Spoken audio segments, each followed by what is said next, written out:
안녕하십니까. 아침의 광장 아나운서 백명지입니다.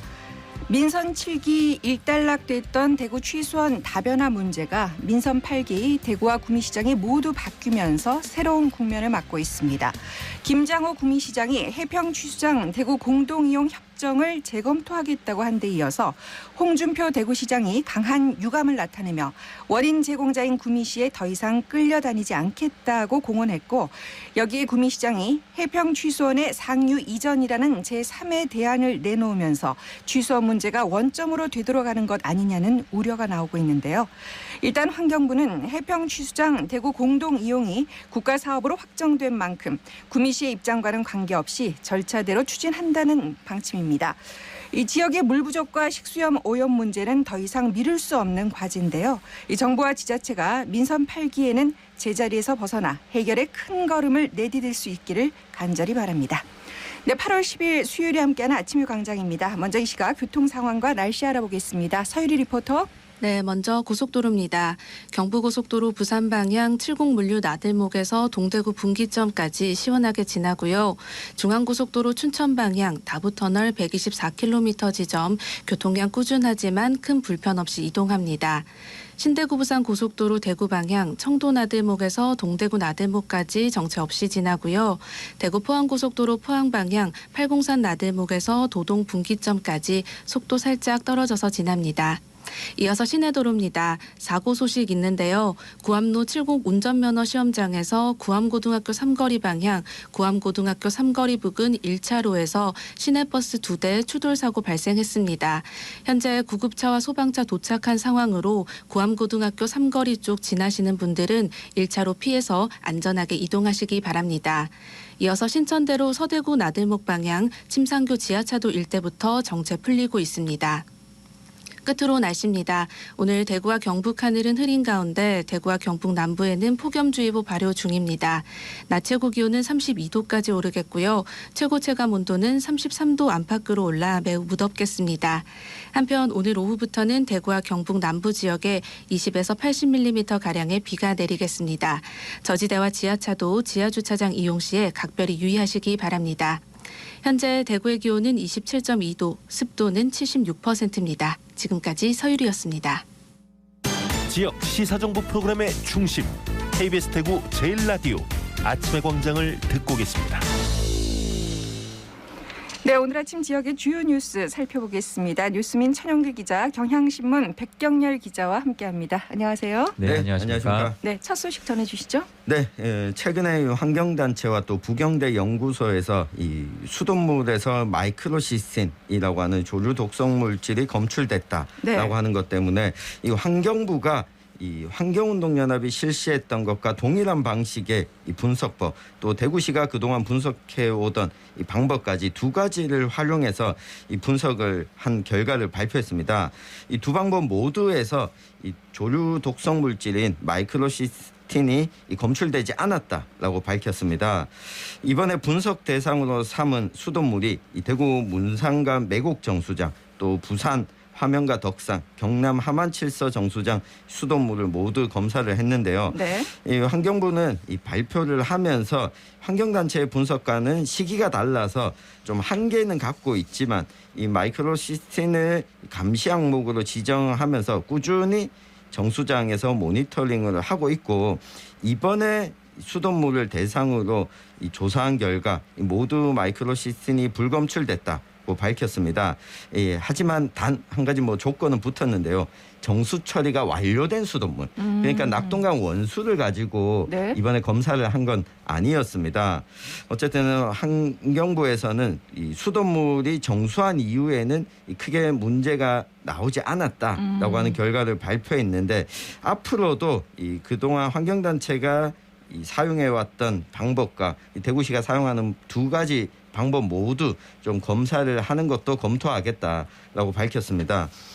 문제를 제기해왔던 대구 환경운동연합은 좀 논평을 내고 이 수돗물 불신의 근본 원인이 이 정수된 수돗물이 아니라 원수죠. 원수다. 네. 원수에 대한 불안인데, 이 낙동강 원수에서 마이크로시스틴 농도를 측정하거나 계속해서 감시하고 원수를 깨끗하게 만들도록 노력해야 된다라고 지적을 했습니다. 네.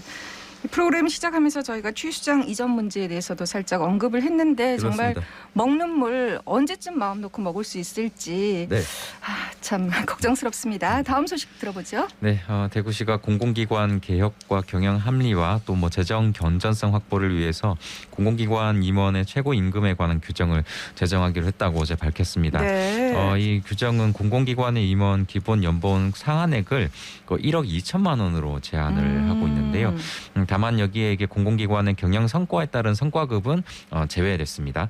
또 공공기관 퇴직금 관련 규정도 신설이 되는데요. 이 근로자 퇴직급여 보장법에 적용을 받지 않는 이 공공기관장이 사용자에 해당된다고 이제 본 겁니다. 대구시가. 네. 그래서 각 기관의 보수 규정에 따라 지급해온 퇴직금을 새로 채용하는 기관장부터는 지급하지 않기로 했습니다. 다만 코로나19 대응을 위해서 방역 최일선을 담당하고 있는 대구 의료원 의료진에 대해서는 지역의료 전문성 강화와 또 의료 서비스 수준 향상을 위해서 규정 적용 대상에서 일단은 제외하기로 했습니다. 대구시는 새로 제정되는 규정을 적용받는 공공기관이 기관 간 통폐합을 통해 남게 되는 전체 11개 중에서 방금 말씀드린 대구 의료원을 뺀 10곳으로 이제 적용을 하기로 했습니다. 네, 이렇게 연봉 상한선을 정했다는 것은 그간 1억 2천만 원을 넘는 연봉을 받는 임원이 많았다 그런 뜻인가요? 그렇습니다. 대구 시민단체인 우리복지 시민연합이 지난달 대구시의 정보 공개를 통해서 공개한 내용을 보면요. 네. 지난해 기준으로 성과급을 포함한 연봉이 1억 2천만 원을 넘게 받는 임원이 7개 기관에 9명이었습니다. 공사공단의 경우에는 도시철도공사 1명, 도시공사 1명이었고요. 출자 출연기관은 엑스코가 2명, 대구의료원 2명, 대구경북연구원과 신용보증재단, 대구테크노파크가 각각 1명씩이었습니다. 네. 대구의료원장과 엑스코 사장 그리고 대구경북연구원장이 2억 원 안팎의 연봉을 받은 것으로 이렇게 네. 드러났었고요. 이 새로운 규정과 관련해서는 대구시가 오는 10일부터 오늘부터 이제 행정예고와 규제 및 법제 심사 등 관련 절차를 거쳐서 이달 30일부터는 이제 해당 규정을 발령을 합니다. 그래서 다음 달 1일 새롭게 출범하는 기관부터는 해당 규정을 적용받도록 할 예정입니다. 네. 다음 소식은요? 네, 대구의 10대 산업 가운데 의료, ICT, 로봇의 연구 개발비가 늘어난 반면에 전통적으로 대구의 산업으로 좀 주목받았던 섬유, 자동차, 이 기계 분야의 연구 개발비는 줄어든 것으로 나타났습니다. 네. 이 대경북연구원에서 이 대구 기술혁신 역량 현황 분석 연구 보고서를 지난달 발표했었는데 대구의 이 산업 구조가 어떤 식으로 좀 흘러가고 있는지를 좀 나타내고 있었습니다. 대구의 10대 산업으로 제시하고 있는 것이 대구시가 이게 공개적으로 산업 발전 계획을 통해서 발표한 내용인데 네. ICT, 기계, 로봇, 물, 미래형 자동차, 섬유, 또 소재, 에너지, 의료, 신서비스 요렇게 10가지거든요. 네. 이 가운데 앞으로 계속해서 연구 역량, 연구비를 계속 투여하는 분야가 의료, ICT, 로봇의 연구 개발비였습니다. 대구의 이 전체적인 전국적으로 이 역량을 살펴보면 혁신 성장 역량에서는 17개 시도 가운데 종합지수가 10위, 혁신 기반 역량 지수는 14위. 이렇게 좀 낮은 편이었는데 네. 다만 창업 분야에서는 대구가 전국 4위를 차지했거든요. 네. 기술 개발을 통해서 새로운 창업을 만들어 나가는 쪽에서는 대구가 성장 가능성, 잠재력이 있다라고 하는 이 연구 결과가 나온 겁니다. 앞으로도 이 대구 지역에서 꾸준히 중소기업을 중심으로 한 신산업에 대한 투자가 좀 더 필요하다라고 하는 걸 확인할 수 있었습니다. 네. 자, 오늘의 주요 뉴스는 여기까지 듣고요. 이어서 이슈톡으로 넘어가겠습니다. 오늘 짚어볼 이슈는 무엇일까요? 네, 대구시와 대구경북연구원이 지난해 국내 여행객을 대상으로 이 관광 실태 조사를 분석한 결과를 발표했습니다. 대구의 관광 어디쯤 와 있는지 한번 짚어보겠습니다. 네, 저도 이 결과 살짝 봤는데요. 이 관광 실태 조사 어떻게 진행됐는지부터 좀 살펴보죠. 네, 2021년 7월부터 12월까지 이루어졌습니다. 6개월 동안. 네. 대구시 주요 관광지를 방문한 만 15세 이상 국내 여행객 2,000명을 대상으로 이제 주요 관광 거점 14곳에서 조사가 이루어졌고요. 설문지 42개 문항입니다. 이 설문지를 문항한 대면 면접 조사 방식으로 실시가 됐습니다. 2020년에는 참고로 그 코로나19 영향이 컸기 때문에 이루어지지가 않았습니다. 네. 자, 그럼 결과는 어떻게 나왔습니까? 네, 국내 여행객 87.1%가 대구를 다시 방문했습니다. 네. 국내 여행객이 가장 많이 방문한 관광지가 대구 수목원으로 꼽혔거든요. 여기 좀 의외더라고요. 그렇습니다. 예. 26.5%로 가장 높았는데 네. 그 다음이 동성로와 중구의 이 시내 일대가 23.6%, 이 서문시장이 18.7%, 김강석 다시 그리기 길이 17.6%, 다음이 송해공원, 수성목과 이월드 순으로 나타났습니다. 네. 2019년과 대비해서 보면 대구 수목원과 이 송해공원의 이 방문율이 높아졌는데 네. 이게 코로나19 영향이 좀 있었던 것 같습니다. 실외나 자연경관 관광지 아. 방문율이 좀 증가한 건데요. 그렇겠네요. 예. 예, 반면에 서문시장이 상당히 많이 좀 떨어졌고 이 동성로와 중구 일대 김강석 다시 그리기 길 역시 좀 방문율이 떨어졌습니다. 이게 도시에 좀 밀집된 공간에서는 아무래도 이 모여서 좀 우려가 되다 보니까 이 자연경관을 볼 수 있고 그리고 마스크 착용을 하지 않아도 되는 네네. 곳으로 몰린 것 같습니다. 이 특성 변화를 살펴보면 2019년과 비교하면 고령층과 이 경북 도민의 비중이 증가했고 10대 관광객 방문 비중은 줄어들었습니다. 이 당일 여행객 방문 비중도 늘어난 것으로 나타났는데 이게 뭐 대구시 쪽에서는 코로나19 때문에 짧게 여행하는 이 패턴이 생겼다 이렇게 분석을 하고 있습니다. 네. 이 당일 여행객 방문 비중이 증가했다는 건 그만큼 이제 대구에 머무는 시간이 길지 않았다 이런 뜻이죠. 그렇습니다. 여행 기간을 조사를 했더니 평균 1.2일이었습니다. 네. 숙박 경험을 묻는 질문에 관광객의 83.9%가 거의 뭐 10명 중 8명 이상인데요. 당일 여행이라고 답을 했습니다. 숙박을 했다는 응답은 16.1%에 불과했고요.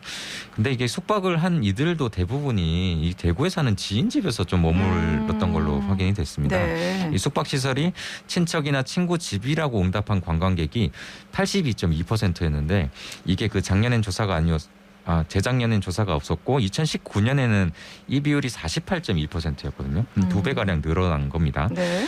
또 이제 모텔이나 여관 또 관광 호텔이라는 응답은 각각 8.9%와 5.8%였는데 이 응답도 2019년에는 22.7%와 15.3%였거든요. 절반 이상씩 줄어든 거죠. 네. 평균 여행 일수가 1.4일이었던 2019년 조사에 비해서도 이제 절반 이상 준 것이다. 이렇게 해석할 수가 있습니다. 그 친척이나 친구 집에 머물렀다면 방문 목적이 순수 관광만은 아니었겠다 싶은 생각도 들어요. 예, 뭐 좀 그렇게 해석할 수도 있을 것 같은데요. 그 여가와 휴가 등을 대구 방문의 주 목적으로 꼽은 관광객이 55.9%였습니다. 이게 그 2019년에 61%에 비해서도 소폭 감소한 거고요. 가족, 친척, 친구 방문차 대구를 찾았다는 이들의 비율이 한 10명 중 3명, 30.5%였습니다. 네. 그러다 보니까 그 대구를 찾은 내국인 중에서 절반 정도는 쇼핑 경험도 없었던 걸로 확인이 됐는데 이 쇼핑 경험이 있다는 응답이 51.6%였고요. 쇼핑 품목으로는 의류, 빵 등 제과류, 또 생활소품 등의 순으로 높았습니다. 여행 경비 중에 대구 지역 여행에 쓴 돈을 봤더니 8만 9천 원 정도였는데 이게 2019년에 이제 12만 1천 원 정도에 비해서 다소 줄어든 수준이었습니다. 짧게 머물고 쇼핑도 그렇게 많이 하지 않는다면 경제적인 효과가 별로 없었다는 게 그렇죠. 조금 씁쓸한 그런 결과인데 그렇다면 대구 관광에 대한 전반적인 만족도는 어떻게 나왔습니까? 네, 뭐 대체적으로 올랐습니다. 다행이네요. 네, 긍정적인데요. 이 평가 항목을 보면 2019년 대비해서 만족도가 약 7% 정도는 17.4%였고 네. 이 추천 의향과 재방문 의향, 이 관광 이미지 변화율 역시 각각 증가했습니다. 활동에 대한 좀 항목별 만족도를 보면 이 대중교통 만족도가 78.9%에서 93.7%로 상당히 좀 많이 올랐고요. 네. 이 숙박과 관광지 매력도 쇼핑, 식당과 음식, 이 볼거리, 즐길거리 역시 만족도가 모두 상승을 했습니다. 네. 다만 앞으로 3년 안에 여행 목적으로 대구를 다시 찾을 의향이 있느냐 이렇게 물었을 때는 이 긍정적인 답변이 89.7%로 2019년보다 일단 소폭 줄어들었습니다. 네. 이 재방문하지 않겠다는 이 응답 가운데 이유를 물어보니까 56.2%가 볼거리와 즐길거리가 부족해서를 꼽았습니다. 네. 볼거리와 즐길거리가 부족해서라는 응답에서 대구 관광의 과제가 나왔네요. 네. 네. 사실 뭐 대구가 좀 관광의 도시라고는 좀 볼 수가 없는 그런 사람들 인식이 있지 않습니까? 네. 이렇게 그런 측면에서 봤을 때 이 볼거리가 즐길거리가 부족하다. 뭐 가장 뭐 쉬운 지적이 아닐까 싶은데 일단은 뭐 지적할 수 있다는 측면에서는 콘텐츠 보강이 있어야 된다. 뭐 이런 지적이 나올 수가 있을 것 같긴 네. 합니다. 일단 2005년에 개관한 대구 스포츠 기념관을 좀 예로 들면은 관광객들이 좀 발길이 많이 끊겨 있고 내부 콘텐츠도 개관 당시 좀 그대로인 모습에다가 일부 기계가 또 고장이 난 상태다. 뭐 이런 얘기가 있고요. 네. 또 동구에 있는 아양기찻길 또 많이 가보신 분들도 있을 텐데 저도 가봤습니다. 근데 여기가 뭐 카페 같은 게 좀 두 군데인가 좀 들어와 있습니다. 최근에는 제가 못 가봤는데 이게 임대 공간만 남아 있고 디지털 다리 박물관 등 영상 운영이 지금 중단된 상태거든요. 네. 막대한 예산을 투입해서 이런 시설을 좀 만들고 나면 그 다음부터 좀 관리나 운영이 좀 소홀해진다. 이런 문제점은 지적을 할 수 있을 것 같습니다. 그리고 대중교통과 쇼핑 등 항목에 대한 만족도가 일단은 좀 천 기자 소개했듯이 높았는데 이 시민 친절성과 관광 안내 서비스 등이 불만족스럽다는 답변은 좀 많았거든요. 대구시가 이번 조사 결과를 토대로 이런 그 국내 관광 전략 수립을 방안을 수립하는데 활용할 계획이라고 발표했는데 이런 부분들을 좀 종합적으로 고려해야 할 것으로 보입니다. 네. 이 관광의 질적인 내실을 좀 다져야 한다. 그런 말씀이시네요. 네, 이번에 뭐 앞서 살펴봤던 것처럼 대구 수목원을 가장 많이 방문했잖아요. 이 코로나19 여파로 국내 관광객의 성향이 좀 이 자연경관에서 편하게 쉴 수 있는 곳을 선호하는 쪽으로 이 변화를 했다고 볼 수 있겠습니다. 네. 이 흐름을 대구가 좀 이어가려면 대구 수목원의 규모도 좀 늘리고 이 관광객을 사로잡을 만한 이 콘텐츠도 좀 확충해야 된다. 그러니까 수목원에 한 번 왔다가 가는 것이 아니라 쉬고 싶을 때, 힐링하고 싶을 때는 언제든 찾을 수 있는 공간으로 좀 인프라도 이 보완이 필요하다라고 네. 하는 건데요. 여기에다가 둘러보고 나서 휴게 공간이 수목원 인근에 많지 않습니다.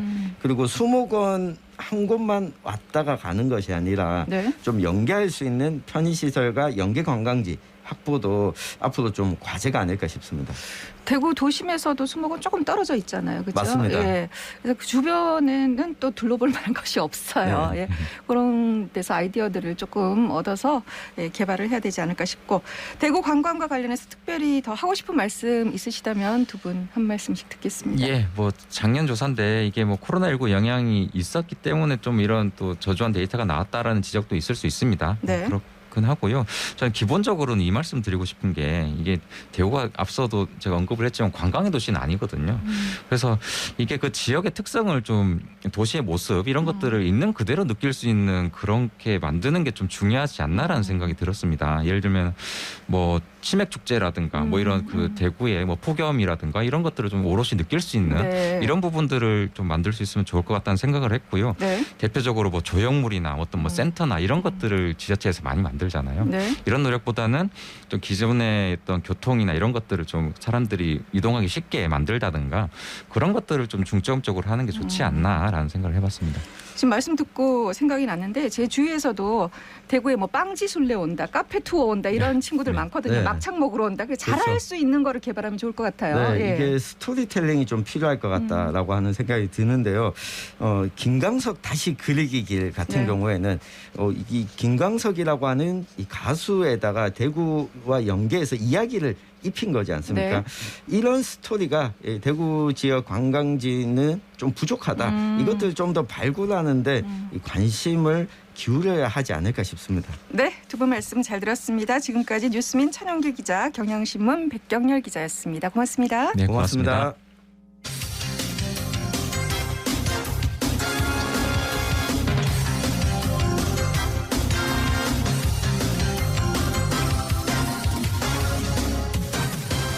네, 아침의 광장 수요일 순서 함께하고 계십니다. 지방의원들의 의정 활동을 모니터하고 바람직한 의정상을 그려보는 대구 의정참여센터의 활동 살펴보는 시간이죠.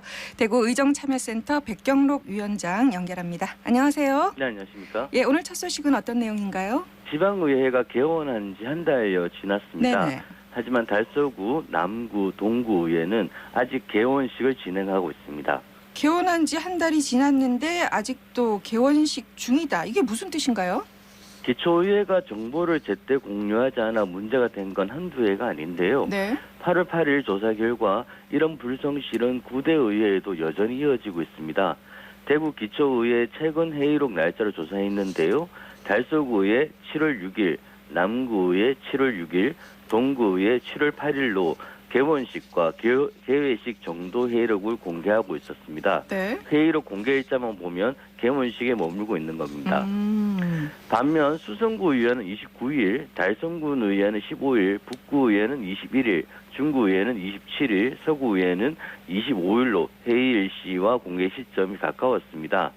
또한 공개를 하더라도 대구시의회하고는 다르게 모든 기초의회가 부록이나 별책을 공개하지 않아 시민들이 어떤 내용인지 알 수 없도록 하고 있습니다. 네.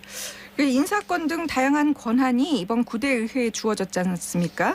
이 시민에 대한 소통 의지도 함께 높아지면 좋겠다라는 생각이 드는군요. 자, 다음 소식도 전해주시죠. 경상북도 의회에서 걸음지고 장에 가는 격이라는 도정 비판이 나왔습니다. 네. 남들이 장에 가니 걸음지고 장에 따라가는 모습이라는 건데요. 네. 경상북도는 대구시보다 규모는 작지만 28개 산하 공공기관을 19개로 통폐합하는 절차를 밟고 있습니다. 경주가 지역구인 배진석 경상북도의회 의원이 지난달 22일 본회의에서 5분 발언을 통해 이철우 지사가 일방적으로 추진하고 있는 출자 출연기간 통폐합 과정과 절차에 대해 의회와 기초자치단체 패싱 문제를 지적했습니다. 네. 그러니까 대구가 대규모 공공기관 통폐합을 하니까 그저 이제 따라하는 게 아니냐. 의견 수렴이 없었다. 이런 말씀이신 거죠? 네, 맞습니다. 배 의원은 경상북도 산하 공공기관 통폐합 소식을 언론을 통해 들었다고 합니다. 지난 8년간 경상북도의 방만한 출자 출연 기관의 비효율적인 운영 실태를 지적해왔고 퇴직 공직자들의 연장 근무지로 관피아가 되어가고 있는 기관장 임원들의 임용 문제와 인사 검증제를 확대해 줄 것을 지속적으로 요구해왔는데 그래서 공공기관의 구조 계획에는 동의하지만 과정과 절차에 문제가 있다는 겁니다. 네. 특히 대상 기관 어느 곳도 혁신안이 발표된 지 열흘이 지난달 22일까지 도청으로부터 그 어떤 설명이나 소통이 없었고 해당 출자 출연 기관이 위치한 기초단체도 마찬가지라는 겁니다. 네. 배 의원은 민주주의는 결과보다 그 과정을 중요하게 생각한다면서 이철우 지사가 성과 홍보라는 결과를 정해놓고 정책을 추진하는 방식으로는 올바른 공공기관의 개혁을 이룰 수 없다고 지적했고요. 해당 기관들의 면밀한 분석과 검토 그리고 도의회 전문가 관련 기초단체들과 소통 과정을 거쳐야만 최선의 방안을 마련할 수 있다고 주장했습니다. 네. 민주주의는 결과보다 그 과정을 중요하게 생각한다. 단순히 경상북도에만 해당되는 얘기는 아닌 것 같습니다. 다음 내용 살펴보죠. 27일 이경수 중구 의원이 구정질을 하면서 심각한 사실을 밝혔습니다. 네. 지난해 12월 에코한방 웰빙 체험과 리모델링 공사비 5억 원이 불법으로 편성되었다고 밝혔는데 네. 이후 류규하 중구청장이 이 부분에 대해서 어떤 대답도 내놓지 않았습니다. 이 내용 자세히 말씀드리겠습니다. 네. 그러니까 뭐 공사비가 5억 원이라면 적지 않은 규모고요. 특히 예산이 불법으로 편성이 됐다면 심각한 얘기인데 어떤 내용입니까? 지난해 대구 중구의 예결산위원회 내용인데요. 네. 에코한방 웰빙 체험관 리모델링비 5억 원 예산이 잡혀있어 질의하니 문화관광과장이 이인성 관련 유품에 대해서 의사를 타진해온 상태라고 해서 그럼 예산의 내용이 다른 게 아니냐고 했다는 겁니다. 네. 리모델링비 5억 원과 이인성 기념관은 다른 내용이라는 거죠. 예산의 내용이 바뀌었으면 바뀐 걸로 다시 넣어달라고 했는데 중구청 관계자들이 다시 이인성 화백하고는 상관이 없다. 문화관광과장이 잘못 이야기한 거고 아직 정해진 게 없다고 답했다고 합니다. 그런데 두 달이 지난 2월 8일 중구청이 이인성 기념 예술공간을 한방 웰빙 체험관을 조성하기로 협약하는 보도 자료를 냈습니다. 그러니까 이인성 기념관 리모델링비 5억 원은 상관이 없다라고 했는데 2달 만에 기념관 조성 보도 자료가 나왔다라는 말씀이신데 그럼 보도 자료는 어떤 내용이었습니까? 유기화 중구청장이 2월 7일 이인성 화백의 예술세계 개성 및 활용을 위한 협약식을 맺었는데요. 이인성 화백 작고 73년간 보관해온 유품 780점과 관련 연구 자료를 중구청에 기증하고 중구청 근대미술과 이인성 화백을 기념하는 예술 공간을 에코 한방 웰빙 체험관에 조성하기로 한 협약이었습니다. 중구청은 이인성 화백이 1937년 운영했던 순다방 이루스를 재현하고 인공지능과 미디어 아트를 활용한 전시체험 공간을 조성하여 이 화백의 예술세계와 근대미술을 재조명하고 메타버스와 4차 산업혁명 시대에 걸맞는 공간으로 탈바꿈한다는 계획이었습니다. 말씀 듣고 보니까 이경숙 의원이 제기한 내용이 맞다는 그런 생각이 드네요. 네, 그렇습니다. 사실 이인성 화백은 대구 중구 수창동에서 태어났고 16살이 되던 1928년 세계아동예술전람회에 출품한 촌락의 풍경이 특선을 받은 것을 비롯해 천재화가로 불리워졌습니다. 동경 유학 뒤 1935년 다시 대구로 기항해 중구 반월 땅에 지금의 미술학원인 이인성 양화연구소를 설립해 후진 양성에 힘썼고 1937년에는 중구 중앙로에 다방을 운영했습니다. 삶의 궤적에서 중구를 빼놓을 수 없는데요. 네. 문제는 유품의 가치나 이런 것들을 넘어서 에코 한방 웰빙 체험관 리모델링비는 그 명목이 있는 것이고 이인성 기념관은 그 명목대로 예산이 만들어져야 한다는 겁니다. 네, 여기까지 듣겠습니다. 지금까지 대구 의정참여센터 백경록 운영위원장이었습니다. 고맙습니다. 네, 감사합니다. 네, 8월 10일 수요일에 전해드린 아침의 광장 마치겠습니다. 함께해 주신 여러분 고맙습니다. 안녕히 계십시오.